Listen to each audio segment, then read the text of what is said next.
All right. Bismillahir Rahmanir Rahim. Wa sallallahu ala Sayyidina Muhammad. Allahumma alimna ma yanfa'una wa anfa'na bima tu'allimuna wa zidna ilman wa fiqhan wa ikhlasan fi din bi rahmatika ya arhamar rahimin. Inshallah, today we'll be beginning lesson 3 of Fundamentals of Classical Arabic. Again, this is sarf. We'll be reviewing at the beginning the past tense verb, and then we'll be moving on to the present tense verb. So lesson 3 is just a review of what we already covered in 10 lessons of Arabic in lesson 3 and in 4. Okay, so lesson 3, the past tense verb. The past tense verb describes actions or events that have already occurred. Principle 1, the pattern fa'ala, he did, is used as a model for the past tense verb. In this pattern, each of the base letters is voweled with a fatha. So fa is fa'ul kalima.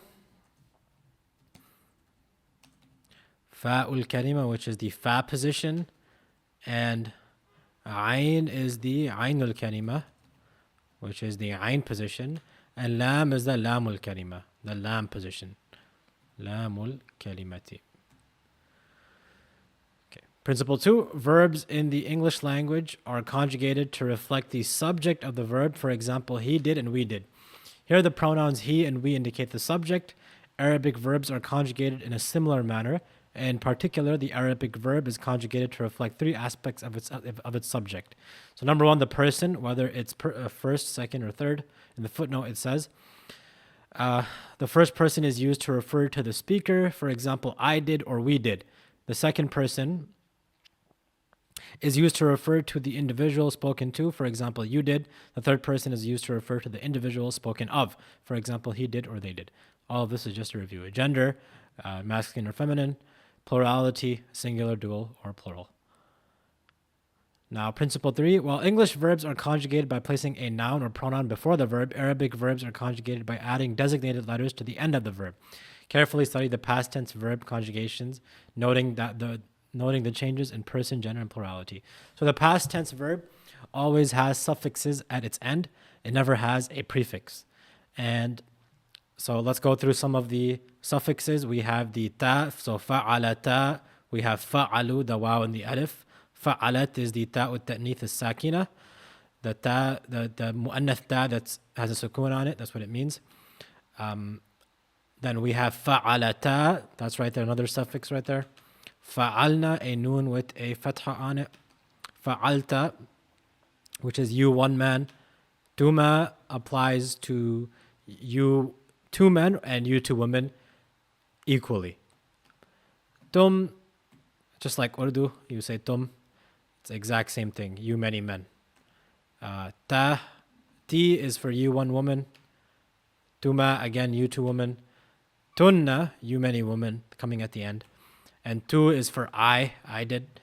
And then the last one is na. These are all the suffixes that come at the end of a past tense verb. Okay. English verbs may express either the active or the passive voice. The active voice is used when the subject of the sentence performs the action expressed by the verb. For example, Zayd wrote a book. Here the verb wrote is in the active voice because Zayd is indicated as a writer. The passive voice, on the other hand, is used when the subject of the verb is not indicated. For example, a book was written. Here, the verb was written is in the passive voice because although a book was written, the writer is not indicated. So passive voice, we mentioned, all we do is take fa'ala and make the first fa position, make it madmum, becomes fu, and then make the ayn position maksur. So fa'ala becomes fu'ila. Fa'ala, he did, fu'ila, he was done upon, or he was done. Arabic verbs also express either the active or the passive voice. Earlier, principle 1 illustrated fa'ala as a model for the active voice of the past tense verb. The pattern for the passive voice of the past tense verb is formed from the active voice by changing the vowelling of the first letter to a dhamma, and 2, changing the vowelling of the second to last letter to a kasra. Thus, fa'ala, he did, becomes fu'ila, it was done. Principle 5, Principle 2, establish that verbs in the active voice are conjugated to reflect the subject of the verb. When conjugating verbs in the passive voice, each conjugation reflects the person, gender, and plurality of the object. So this is the object. In English, you would call it the proxy subject, and there are many ways you would refer to it in Arabic. You would refer to this as the naibul fa'il. Naibul fa'ili. Naib literally means vicegerent. Or you would refer to it as maf'ulun ma lam yusamma fa'iluhu. A object whose subject is not named. This comes from samma, ma lam yusamma, from samma yusammi tasmiyatan. Samma yusammi tasmiyatan is to name someone. Then ma means it's a negation. In this case, it means what, but lam is a negation. And then fa'iluhu, its subject. So it's an object whose subject is not known. In English, you call it a proxy subject. For example, consider the statement ضُرِبَ, he was hit. Here the object of the verb is stated, i.e., but the subject is not indicated. Therefore, the verb is conjugated to reflect the object of the verb. As illustrated in table 3.2, active and passive voice conjugations use the same endings. Placing the word ma before both the active and passive voice negates the past tense verb. For example, fa'ala, he did, becomes ma fa'ala, he did not do. So ma has many different meanings. Ma can mean what, but when it comes before a past tense verb, it means did not. It's a negation of the past tense. And fu'ila, it was done, becomes ma fu'ila. So for example, qatala means he killed. Ma qatala means he did not kill. Ma qutila means he was not killed. Okay, so let's go through these quickly. So this right here is just, again, a repetition of lesson 3. So fa'ala, he did. Fa'ala, they two men did. Fa'alu, they many men did. Fa'alat, she did. Fa'alata, they two women did. Fa'alna, they many women did. Fa'alta, you one man did. Fa'altuma, you two men did. Fa'altum, you many men did. Fa'alti, you one woman did. Fa'altuma, you two women did. Fa'altunna, you many women did. Fa'altu, I did. Fa'alna, we did. So we're just taking that and putting it at the end. So we see that suffix at the end, the alif, waw, that, ta'nith, that. It's important to learn to recognize these suffixes. When you learn the suffixes, you automatically know what it's referring to. When you see the tuma, you automatically know two men. When you see the tunna, you know many women. When you say tu right there, you see myself. Na, us. At, she. So learn the past tense verbs by their suffixes. That's the easiest way of knowing it. So this is just a detailed paradigm of it. This has to be memorized, inshallah. I am going to make a quiz for this, and it will be detailed, inshallah. One of the first quizzes will include these charts. So memorize the chart on page 21, inshallah. We're not going to read through it because that would just waste time. But let's do some practice. So if qatala means to kill, what does qatalna mean? Remember, pay attention to the suffix. What is the suffix telling you? It's telling you that it refers to we killed. That's wrong. It should be, that would be qatalna. There's a difference between noon maftuha, noon with a fatha, and noon with a alif after it. So na is we. That's the quick. The quick noon is many women. They many women. So qatalna is we killed. Qatalna is they many women killed. Okay. Hamala means to carry. So if hamala means to carry, what does hamalu mean? They carried, males, plural. Right, they many men carried. Good. Okay, let's think in the Quran.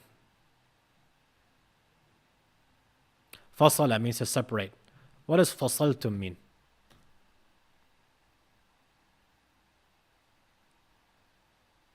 Fasaltum, I separated? No, that's not correct. No, you separated. Yeah, you many men separated. Good. Okay. All right. What about fusiltunna? So, someone can. Okay, let me call on someone actually. Majid, if you can speak, go ahead, give us the answer. If not, just write down the answer. What is fusiltunna? Uh, you, many women, separated. No, that's active voice. It should be passive voice. Remember, fusila versus fasala.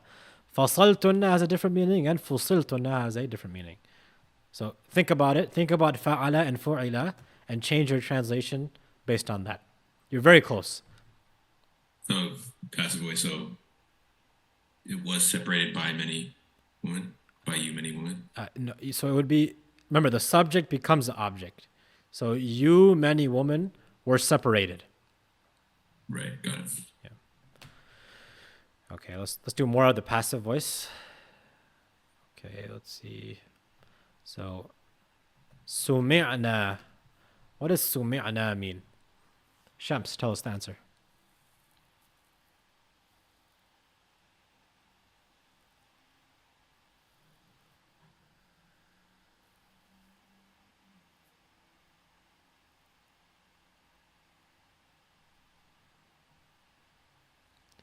Sumi'na means we were listened to, because the na indicates us. Many, like a group of people. Okay, two more examples. These two examples, anyone can write in the chat. So, basara. No, let's not use basara. Wada'. Wada'tuma. What are the two possible translations for this?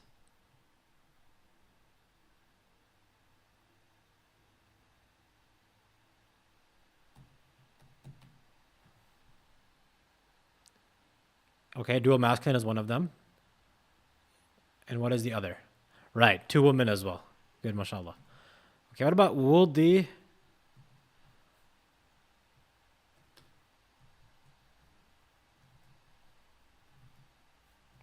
Wudi'ata. What does that mean?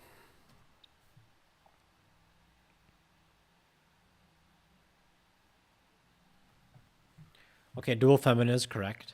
But we need an exact translation. They were placed? Okay, they two women were placed. Good. They two women were placed. MashaAllah. Arshad and Irsa, you got it right. Okay, let's continue on to lesson 4, the present tense verb, al-fi'lul mudari'u. The present tense verb, al-fi'lul mudari'u, describes actions or events that are ongoing. Present tense verbs are conjugated using prefixes and suffixes. So the prefixes are hamza, ta, ya, and nun.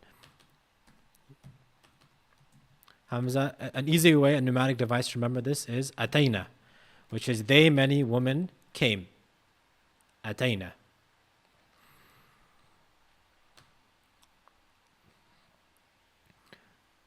And what comes at the ending, so let's say yaf'alu, we see ani, yaf'alani, una,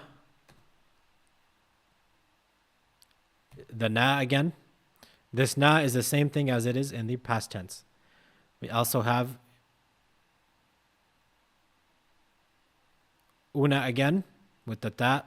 We have combinations. So just, okay, una is, you can leave it out.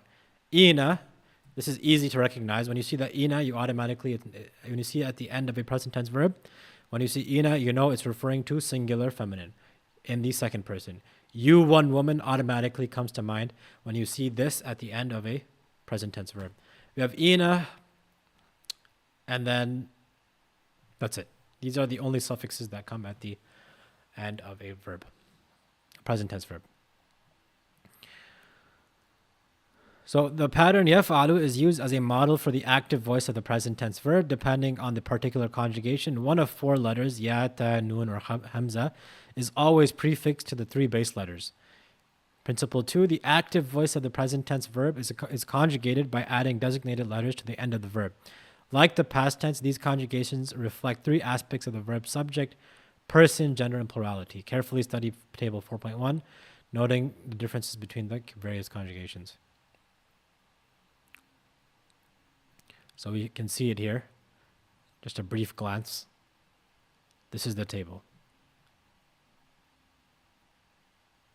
Principle 3, the present tense verb may express either the active or the passive voice. The pattern for the passive voice of the present tense verb is formed from the active voice by number 1, changing the voweling of the first letter to a dhamma. So it was originally yaf alu, it becomes yuf alu.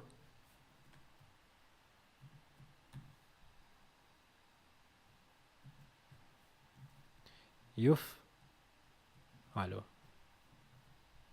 Yaf alu. Yaf'alu becomes yuf'alu. This right here, a dhamma at the beginning of a present tense verb is a sign of a verb being in the passive voice. Okay, changing the voweling of the second to last letter, also known as the penultimate letter, to a fatha. Thus, yaf'alu, he does, becomes yuf'alu, it is being done. Okay, so in the footnote he says, the present tense verb includes both the continuous present tense, he is doing, and the habitual present tense, he does. But yaf'alu can also apply to mudari'. So for example, when I say yakhluqu, this can have many things.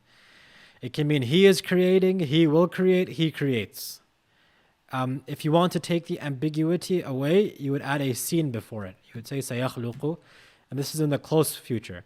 If you want to say far future, you would say sawfa yakhluqu. Sawfa yakhluqu. Also, the ayn position is variable in the present tense. That's why it's yakhluqu and not yakhlaqu. Yakhlaqu is a different word.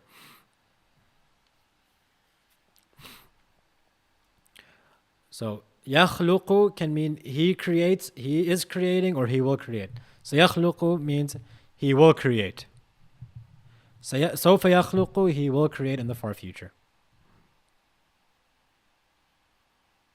So mudari is not just present tense. It can be the future tense as well. When Allah says in the Quran, وَيَخْلُقُ مَا لَا تَعْلَمُونَ, he creates ma, what, la ta'lamun, you do not know, what, that which you are not aware of. So in this case, it's being used in many different aspects. You can understand it in many different ways. So he currently creates what you do not know, and he also will create things that you do not know. In Surah Nahl. Ma la ta'lamun.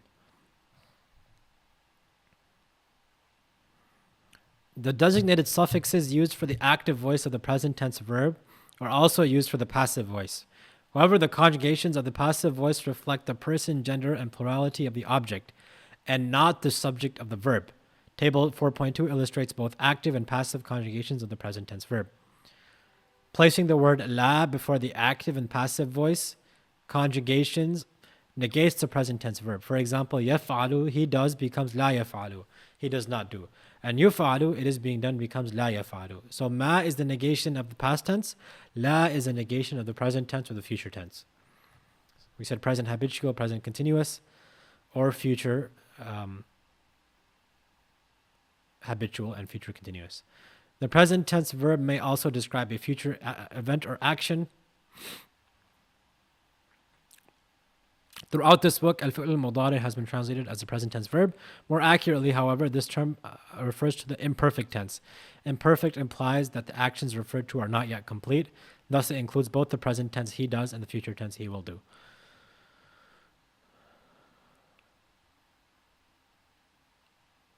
Okay, so placing either the sin or the word sawfa before active and passive voice conjugations of the present tense verb explicitly indicates the future meaning. So we said sin is for close future, sawfa is for far future. For example, sayaf'alu and sawfa yaf'alu are both translated as he will do. The conjugations of the present tense verb must be memorized before moving to the next lesson. Okay, so this will be required to memorize. So yaf'alu, the prefix is there. It stays the same, yaf'alu. Yaf'alani, we have the prefix and the suffix. They, two men, do or are doing. Yaf'aluna, they, many men do. We see ya and the una. This una is always, whenever you see una, it's a sign of third person masculine plural. That's a giveaway.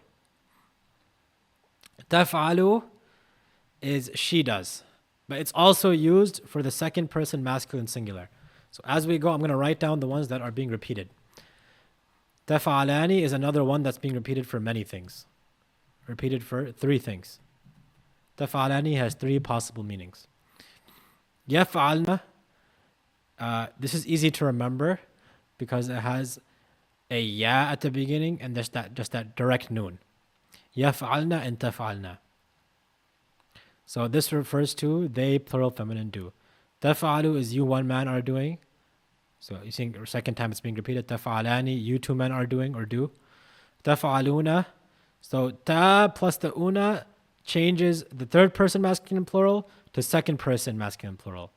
So ta plus una, automatically you know it's referring to a group of men in the second person.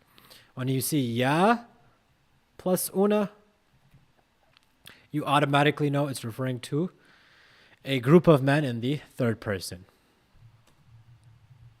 In the ina is a complete giveaway. The ina, you one woman in the second person.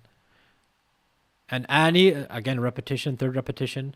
Taf'alna is the counterpart of yaf'alna. Yaf'alna means they many women are doing. Taf'alna means you many women are doing. So remember yaf'alna and taf'alna together. Also, they have specific rules to them. So it's helpful to remember them together. And then af'alu and naf'alu come at the end. They have no suffix. It's just af'alu and naf'alu. So you see all of these, ani, una, na, and ina, these are the potential suffixes that come at the end. So this will have to be memorized, inshallah. These two charts, the yaf'alu chart and the fa'ala chart. So table 4.1 and table 4.2 has to be memorized. Okay, based on since we already did past tense, we're not going to do a lot of exercises on it, but we will do for the present tense.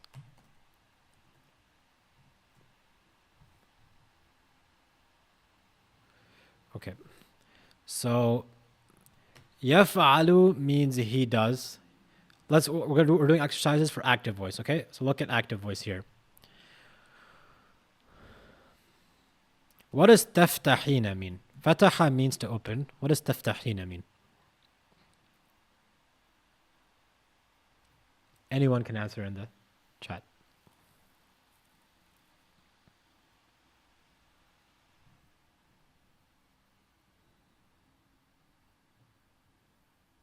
The answer is going to be here. You one woman open. Okay, you single female are opening. Good. Okay, so that's one possible translation. What are the others? We can say you are opening. You will open. And you open. These are all the potential translations of taftahina. Okay, what does tuqtalina mean? Tuqtalina. This is going to be here in the passive voice. Look for it here.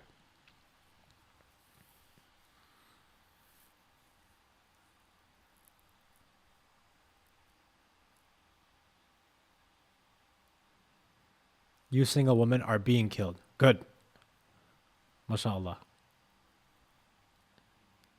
So not it, but you. You are being killed.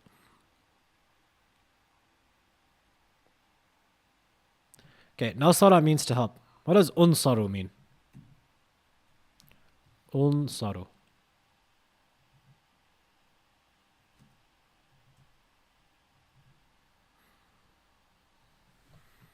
I was helped. That's incorrect. I was helped is past tense. I am being helped. Good, right. I am being helped. Or I will be helped.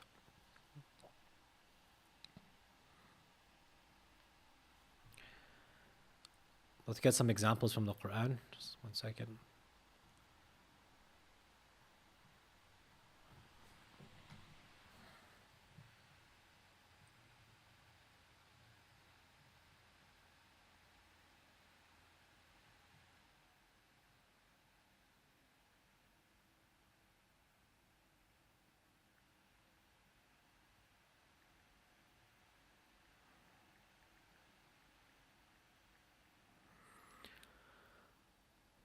وَمَا خَلَقْتُ الْجِنَّ وَالْإِنسَ إِلَّا لِيَعْبُدُونَ.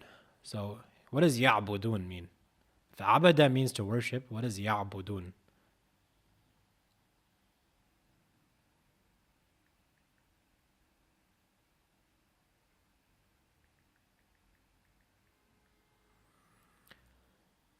They, many, when men worship, right?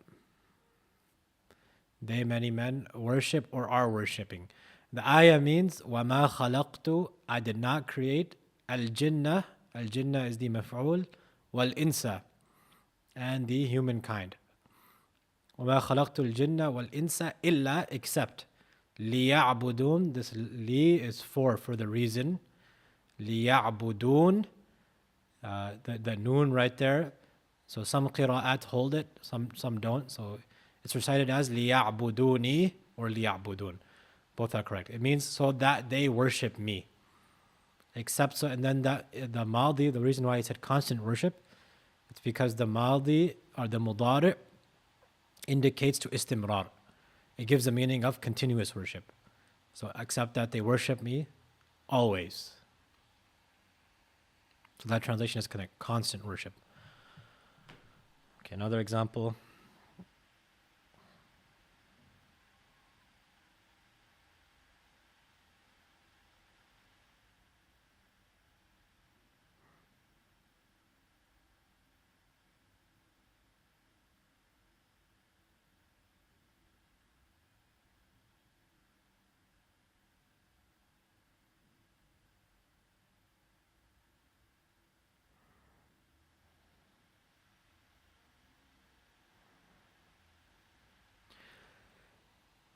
Is يعبدون خبر وما خلقت الجن والإنس إلا ليعبدون. So the whole إلا ليعبدون, the whole sentence right there, the shibah jumla would be khabar.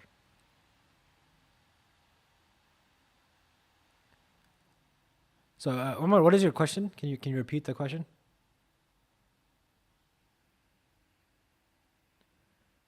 Sorry, these examples are not very good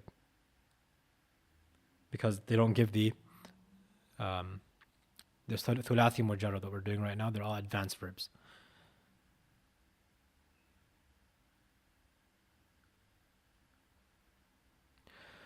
Okay. If fataha means to open, what does taftahuna mean? Give all possible translations in the chat.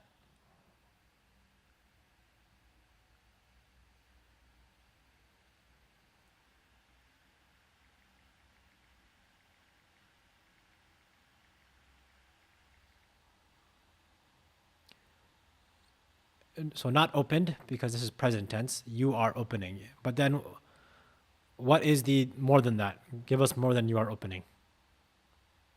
Group of males, yes.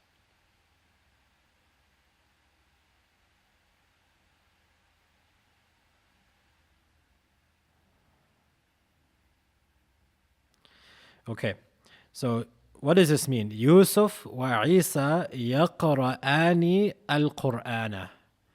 So qara'a means to read. What does that mean? Yusuf wa Isa yaqra'ani al-Qur'an. Someone translate that sentence. Yusuf and Isa are reading the Quran. Good. Right, because of the yaqra'ani, yaf'alani. They two men are doing. It's conjugated to be exact.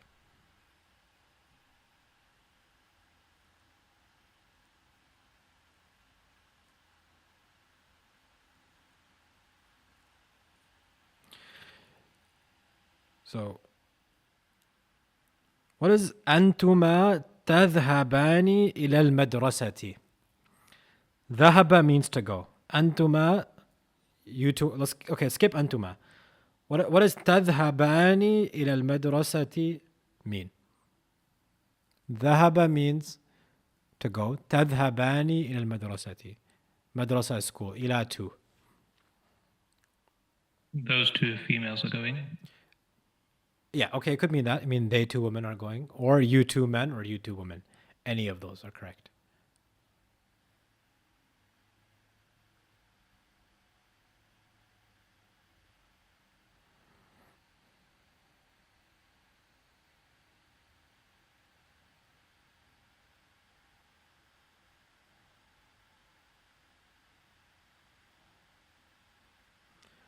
Okay, while I look for more examples from the Quran, anyone who wants to ask questions can do so.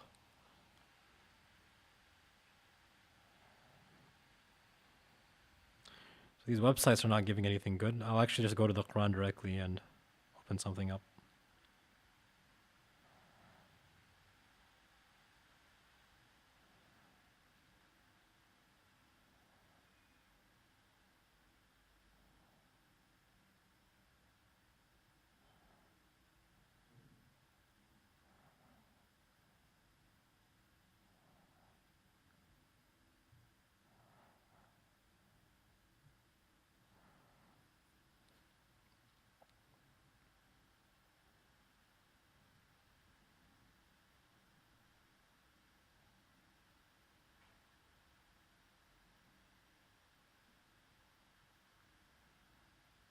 Okay. So قالوا أتجعل فيها من يفسد فيها. So قالوا comes from قال. What does that mean? قالوا. They said. Okay, but what sigha is that? Males? They, many men said. That's great. أتجعل. A is a question. تجعل from جعل يجعل. What is تجعل? What are the two possible translations of it? It could be two things.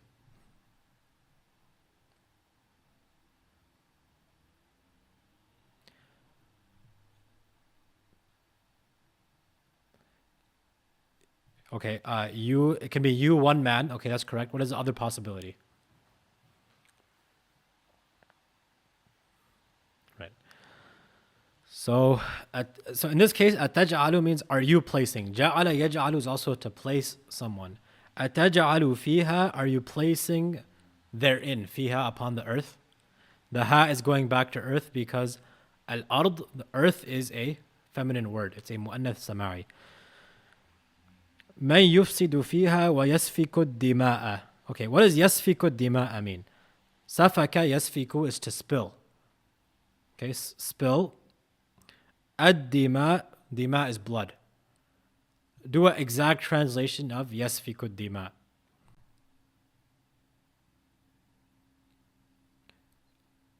Let's say it's out of the context of the Quran. What does يسفك الدماء mean? According to what we just learned here, the active. Right, he or it spills blood. Very good. Okay, so now let's do some examples from active voice negation. So,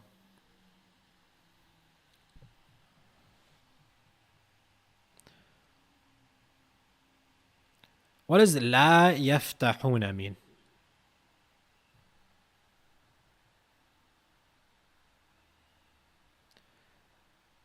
It could not be she spills blood because the ya is coming at the beginning. If there was a ta coming, then it could be. لا يفتحون, they do not open. Good. Right.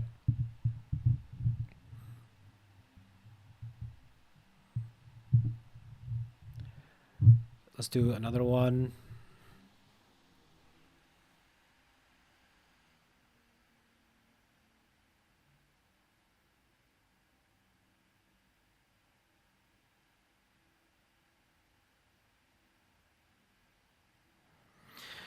Okay. أتأمرون الناس بالبر. This is ayah number 43 of the Quran. So, أتأمرون. A is a question. It's a hamza that's coming at the beginning. تأمرون from أمر يأمر. Which of these scales is it right here? What does atamuruna mean? If amara ya'muru means to command, what does atamuruna mean? Atamuruna, do you command? Good. An-nasa is the people, it's the maf'ul. Bil birri, to do good things. Bil birri is jar majroor. وَتَنْسَوْنَ أَنفُسَكُمْ وَتَنْسَوْنَ أَنفُسَكُمْ, and also and then forget yourselves. وَتَنْسَوْنَ أَنفُسَكُمْ, and forget your own selves. وَأَنْتُمْ تَتْلُونَ الْكِتَابِ, and it is you who recite the book. أَفَلَا تَعْقِلُونَ, will you not use your intellect? Okay, تَعْقِلُون right there. What does تَعْقِلُون apply to? What scale is that? Tell me which one. Is it تَفْعَلُون, تَفْعَلِين, تَفْعَلَان? What is تَعْقِلُون on?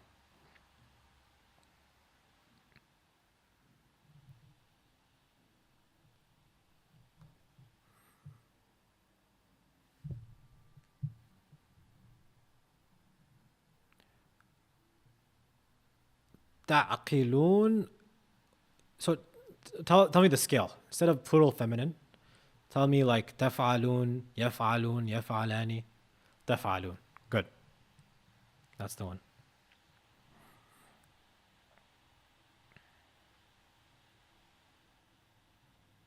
Okay, يقبل.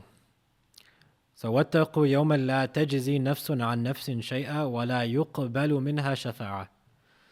So what does يقبل mean? If قبل means to accept, what does يقبل mean? لا يقبل.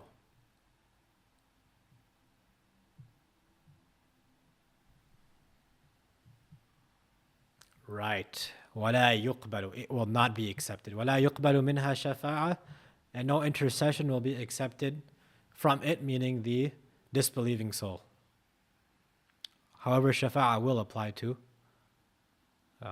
it will apply to the believers. Ustad, what gender is taf'alun? Taf'alun is you many men. You many men are doing.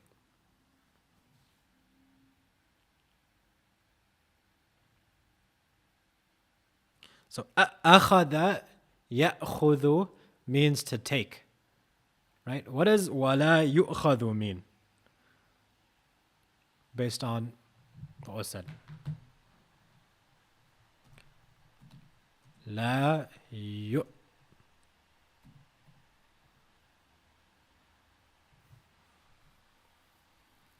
yu'khadhu. He will not be taken, or it will not be taken. So exactly as Majid mentioned. So وَلَا يُؤْخَذُ مِنْهَا عَدْلٌ, and no ransom will be taken from it.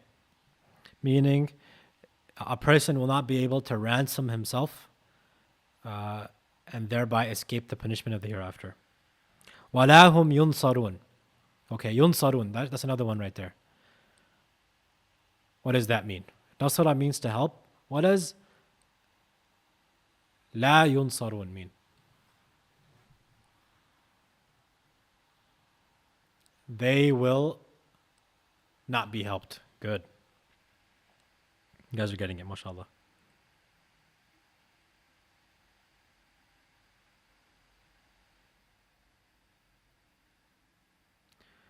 Okay, if nadhara yanzuru means to help, means to see, what does tanzurun mean?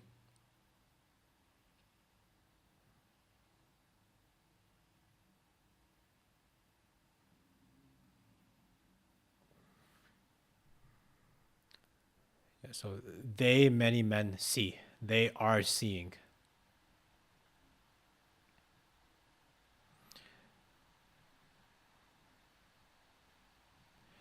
So we learned the whole concept of objects, right?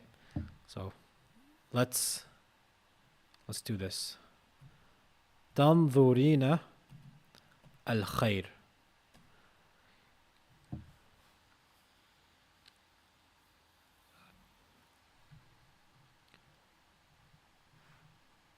Let's see who has a mic.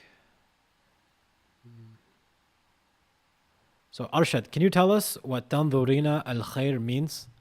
And tell us what comes at the ending of al-khair.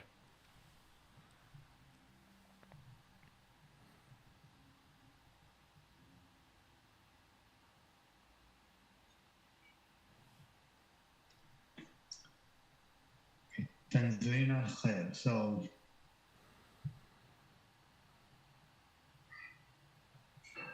So this will be like you females, right? You plural female. So not females. The ina would always be singular feminine in the second person. Singular. Okay. Oh yeah, Ani is plural dual. Okay. So you plural you single female. So you see the good. Yeah, so you are looking at the good, or you are تنظرين الخير or إلى الخير. Both are correct. إلى الخير. If it was إلى الخير, then it's jar majrur. If it was just الخير, it would be الخير, and it would be the maf'ul. Okay, so hopefully that's clear, inshallah. The only homework is to memorize 4.1 and 4.2, and the actual, there won't be any assignment. I'll just actually give, you'll just be tested on it in the quiz, inshallah. That will be coming soon. Okay. All right. I'll give you 2 minutes to ask any questions. If there's no questions, then we'll end the class, inshallah.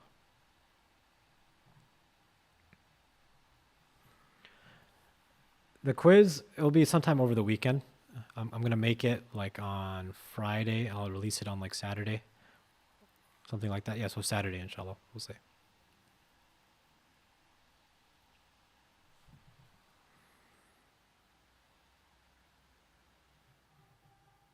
If you have any other questions regarding any other subject that we've studied so far, or just questions in general regarding Arabic topics, feel free to ask, inshallah. That way everyone can. Yeah, so there are assignments for each book. We have assignments for Qasas, for 10 lessons, for fundamentals. But today there's no homework except just memorizing the two tables, 4.1 and 4.2.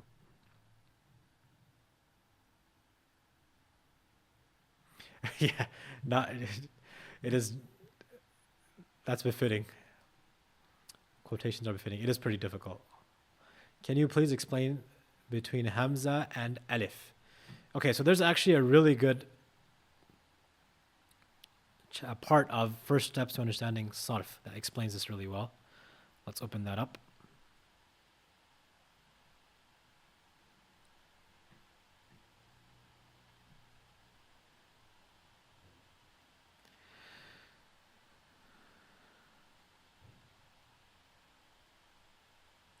So we see here, it says the difference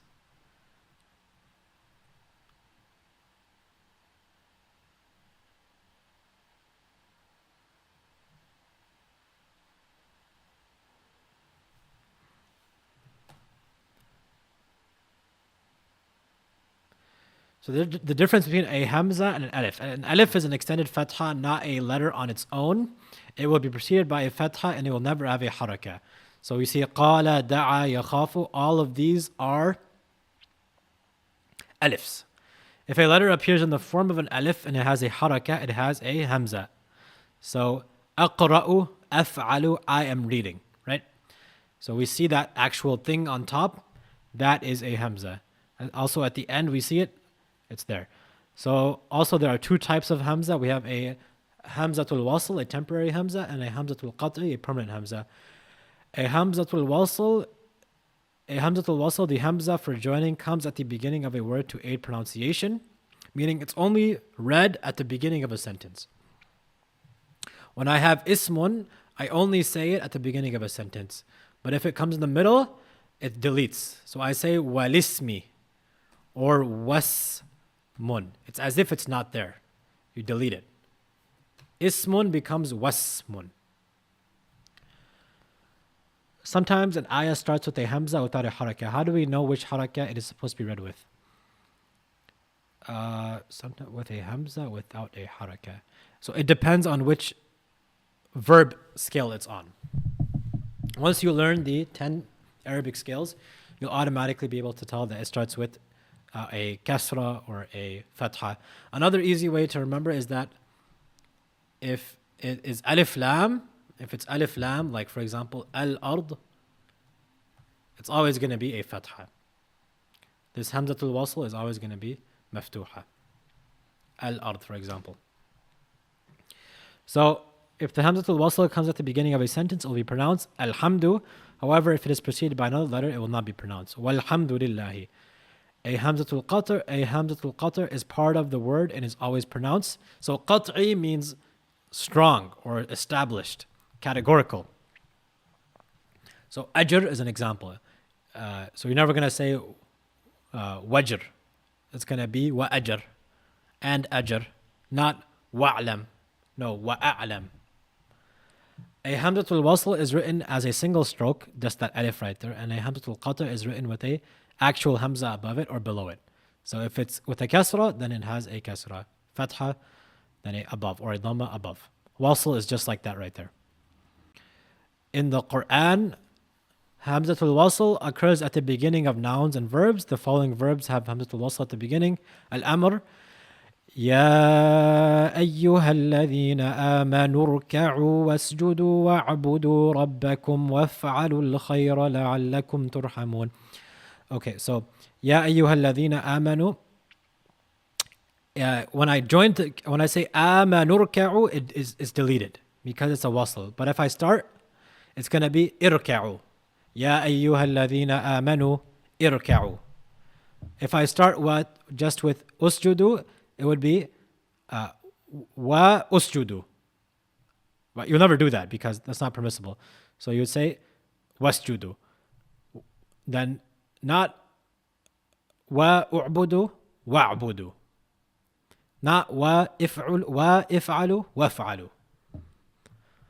So the al-madi and masr of the abwab al-mazid fihi, so that's not, we haven't done that before, so you can skip that. So we see in nouns, the following nouns have a hamzatul wasl in their beginnings. A noun with a definite particle, alhamdu. Isa ibn Maryam. So ibn and ism have a wasli at the beginning. It's very important to note. Ibn and ism. Also the word imra'ah, a woman, same thing. These are wasliyah. And then the ways a hamza is written, all of these things are here. So if you want to see this in detail, you can go to 129, 130 of First Steps to Understanding Sarf.